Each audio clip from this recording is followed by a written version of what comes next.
Hello there and welcome to Bryan Lomax Movie Talk. Now my good friend Peter over on Bearded Movie Guy, who you probably know if you're familiar with my channel because he's been on here often enough, he does this show called BMG Radio. It's basically just him talking. He's got like some artwork on it, but you don't get to see him. He treats it like a radio show and he has different segments on it. And one of the segments he started doing recently is he takes a random year and he does his top 10 for that year. So yeah, I'm going to put a link to his last video, his last BMG Radio, that has his top 10 for 2006. And I thought, you know what, rather than just comment on his channel with my top 10, I'll do a video. I'll do the same thing. This is essentially my response to that. So like I say, go and check out his video and stay to watch mine obviously as well. Now, while this is a top 10, it's actually kind of a top 20. I'm going to put up on screen right now. That is my numbers 20 to 11. I'm not going to talk about these films in great detail because really, like I said, I just want to talk about my top 10. But these are the ones that kind of didn't quite make the cut. And as you can see, I have ranked them. Now there's probably a couple on there that you're probably wondering what on earth they're doing on there. Superman Returns probably stands out to a lot of people. I like it, what can I say? That's that for those. Let's get into my top 10. At number 10, we've got Mel Gibson's Apocalypto, which is essentially just a chase movie, but it looks astounding. You know, you can criticise Mel Gibson for all you want, but there's one thing he knows how to do, and that is how to direct a film. How to make it look visually stunning, and quite often very violent, and this film is no different. But yeah, like I say, it's pretty much just a chase movie, but set in the ancient Mayan civilization. That's really what separates this film from other kind of chase movie, action movies. You know, it's not a big character piece. It's literally just an action piece. But it uses that ancient culture to do some pretty twisted and messed up things. Yeah, if you like Mel Gibson, then you should really have watched this film. If you like him as a director, I mean, and I do, and I think this is definitely one of his best. And number 9 is This Is England, and this is, I think, Shane Meadows' best. Now this is the guy he's done a lot of like British kind of hard-hitting dramas. I think of A Room for Romeo, Brass. I think of Dead Man's Shoes. A film I can't really watch anymore, to be honest. I watched it loads ages ago, and then I was suddenly hit by how hard that film is, and for some reason I'm not being able to go back to it. But This Is England is very similar, to be honest. It's just that it's a very good drama about racism set in the 80s,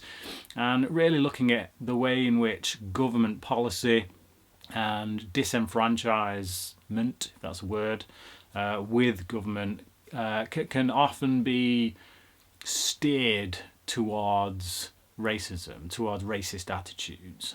You know, racism essentially becomes the easier thing to do than really tackle the actual root of the problem, and that's what this film is really all about. Set within the framework of this group of friends who are actually not racist. You know, they're skinheads. You would think, oh, they're all racist because they're all skinheads. That's really not it at all. You know, skinhead culture is a culture that was kind of hijacked by a particular kind of person during the 80s. So this film shows that. So yes, it's a very good film, very hard-hitting and very realistic. Speaking of realistic, we have my number 8 choice, which is Paul Greengrass's film United 93, about the flight of the plane that hit the towers. I think it was one of the planes that wasn't going to the towers. It was on its way to maybe the White House, I think, or something. Either way, it would have been another target had the passengers not intervened and brought it down. This film I've only seen once, and I don't really have a particular urge to go back to it, but it's one that left an indelible impression on my mind, I must say, because I don't think I've ever been rooting for a group of people to get through a door and kill someone as much as I did with this film, you know, and that's what Greengrass did with it. He put you into the position of those people on that plane. It felt, again, very realistic, very gritty, and very hard-hitting. Number 7, we've got Children of Men. I do think this was on Peter's list actually, but with good reason. It's a spectacular film. Everybody speaks about the scene which is shot as one take. It isn't actually one take. There are there are a few transitions. You can see where they are if you're looking close enough, but it's shot as one take and it's masterfully done. I think there's more to the film than that, though. It's a really great story about what happens when we have no children, when we lose the ability to give birth to children, when we have no further generations coming up. We essentially lose our identity as human beings. We have no real reason to continue. So there's that struggle there for survival and to find meaning, and meaning is found in our children, in the ability to pass things on to other generations. And I think the film deals with that in a really spectacular way. Very visually arresting, must say, and some great cracking performances as well. Little side performances, like from the likes of Michael Caine and also Chiwetel Ejiofor, one of my favourite actors. Yeah, really great film. And number 6 is my favourite Bond film, and that is Casino Royale. A lot of people, when it comes to Daniel Craig, go with Skyfall. I think that is definitely the more stylistic film. It's definitely the more Bondian film.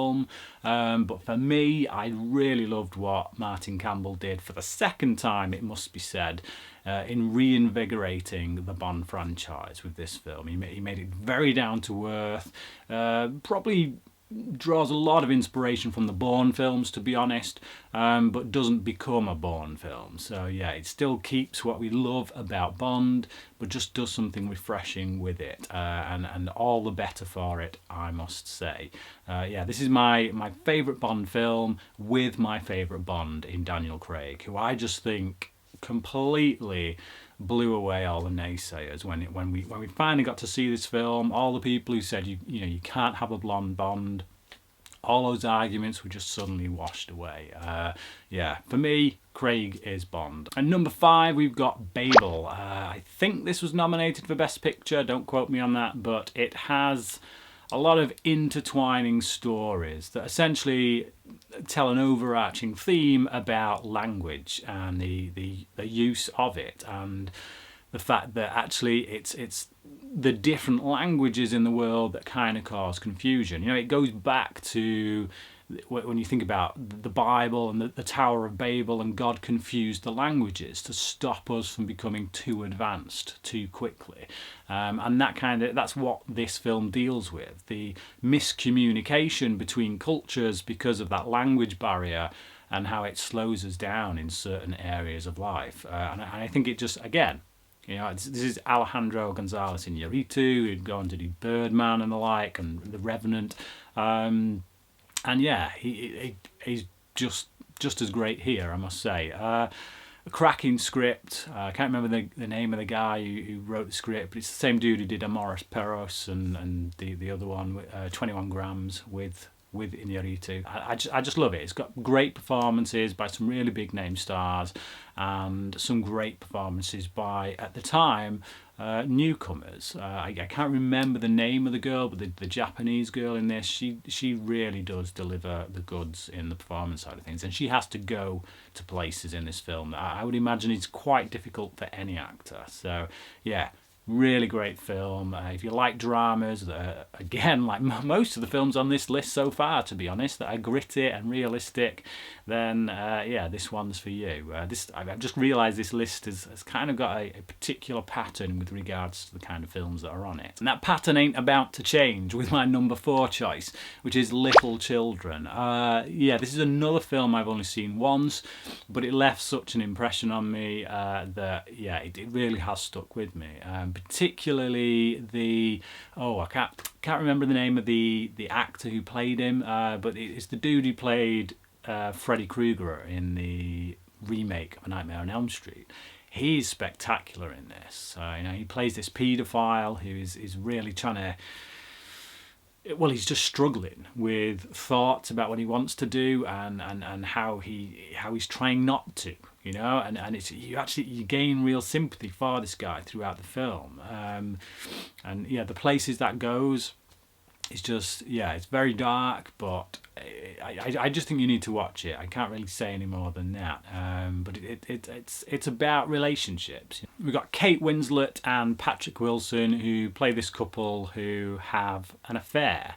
So yeah, it's I don't really want to say any more than that, to be honest, because I went into this film blind, and like the synopsis on it didn't really intrigue me, but I'd heard so many great things about it. I felt like I kind of have to see it, really, and it did live up to the hype. Yeah, so like I say, it's not a film that gives many easy answers, but if you're looking for something that deals with the human condition and how relationships work, or in many cases in this film don't work, then yeah, look no further. Really great stuff. First film that kind of deviates, I guess, from the previous ones on this list is my number 3 choice, which is Stranger Than Fiction.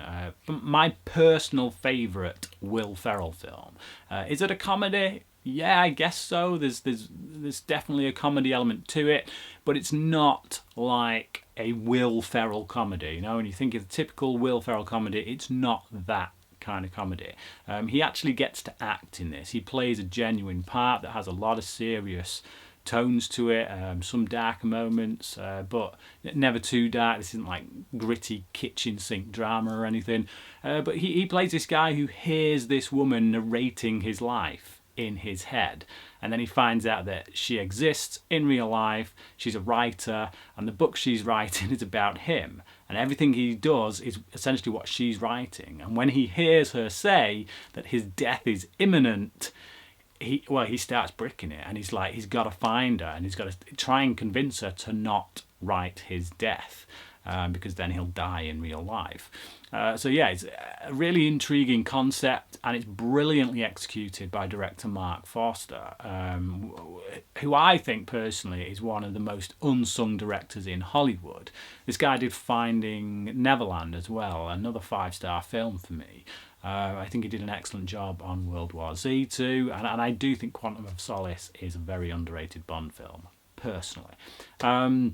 But yeah, he does a fantastic job here. You know, this could have been very lightweight. It could have been not particularly interesting on the visual side of things, you know, just a straight-laced drama. But he manages to find ways of making it visually interesting. You know, like this character is a bit obsessive compulsive, and we see information coming up on the screen about the way he's thinking, and it just, yeah, like I say, as a director, he finds ways to make this interesting beyond just the story, but the story itself, like I say, is also an intriguing one.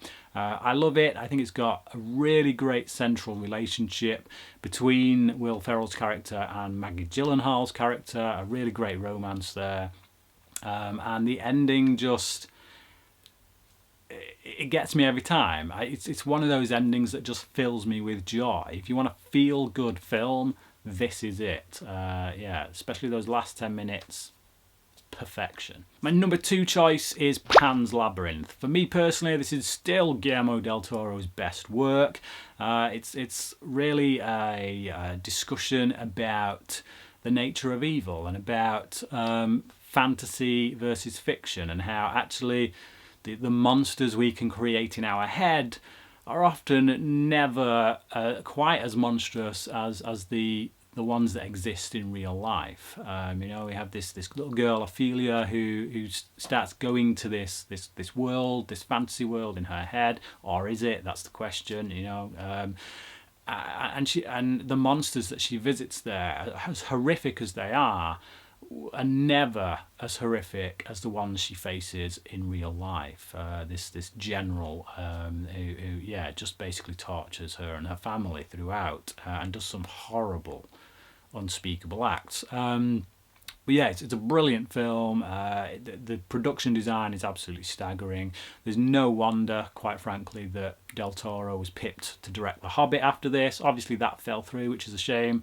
I would have loved to have seen what he'd have done with it. But yeah, who knows? Maybe one day he might get to do something based around Middle-earth. But yeah, brilliant film. Which brings me to my number 1 choice, and I'm sure anyone who knows me probably saw this coming, given that I'm a huge Christopher Nolan fan. My number one is, of course, The Prestige. And this is a film that actually, when I walked out of it, I wasn't that enamoured with. I loved it throughout, and then the ending, like the very ending, lost me completely. I didn't like that ending at all. It didn't work for me. And then I just, because the rest of the film stuck with me so much, I felt I had to go back and watch it again. And the second time around, it just clicked. I got it. I got what Nolan was doing, you know, and he's essentially deconstructing the way that stories are told. You know, he's talking about the way we tell stories is essentially the same way that magicians do magic tricks. You know, they have the setup, they have this, that, and the other, and the prestige. And you know, I can't remember the name of each of those three acts of the magic trick, but they apply to stories as well, and the way that we tell them. And he does that very thing here with this film and pulls the rug from under us at the end. Now, I won't say what the ending is if you've never seen it. I don't want to spoil it, but yeah, it doesn't go where I think it's going, which is, yeah, a good thing, I can only say. But cracking performances from everyone involved, particularly Christian Bale and Hugh Jackman, who obviously are the two central characters, but there's a lot of actors in this. But just the rivalry between these two guys is beautifully handled. Like I'm on the edge of my seat throughout, and I'm gripped by these two characters. I become so involved and invested in these two guys, who are both just as bad as one another. You know, they have the good sides, but they have their bad sides. Mostly their bad sides. But yeah, I'm just enthralled throughout. A brilliant piece of work. You know, if you want a film about magic, I don't think you can find a better one, to be honest. Yeah, look no further than The Prestige. But there you go. That is my top 10 of 2006. As I say, please do go over and check Peter's video out, his BMG Radio, where he did his top 10 of 2006. I'll put that in the link down below. Please leave your comments there as well about my choices and let me know what yours are. Until next time, cracking.